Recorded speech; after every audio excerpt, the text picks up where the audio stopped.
here's the dirty little secret that people like Eric Barrow and the race baiters and the Melissa Harris Perrys of the world don't want to admit.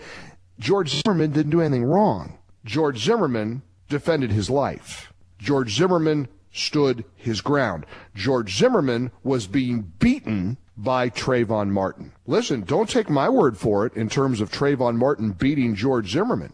Have you heard what Melissa Harris Perry did? She was giving a speech this week, some kind of Martin Luther King Jr. commemorative event. You remember Reverend Martin Luther King, right? Who advocated nonviolent means to change? A guy who didn't stand for violence, who rejected violence? I guess Professor Melissa Harris Perry didn't get the memo about Martin Luther King being opposed to violence, because Melissa Harris Perry sounds very much in favor of violence. Melissa Harris Perry had this to say at Cornell University in front of a bunch of fawning college kids about Trayvon Martin and George Zimmerman. I hope he tried to stay alive. I hope he knew that he lived in a state with a stand your ground law, and I hope he whooped the out of George Zimmerman. And it's not disreputable to his life.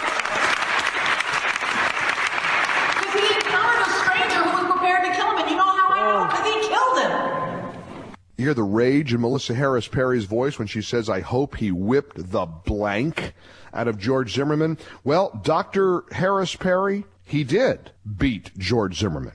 And then he paid for it with his life. Because that's what happens when you try to whoop the blank out of somebody with a lawful gun. You'll probably get shot. That's precisely what the jury decided George Zimmerman did, and precisely why the jury said not guilty of any charges.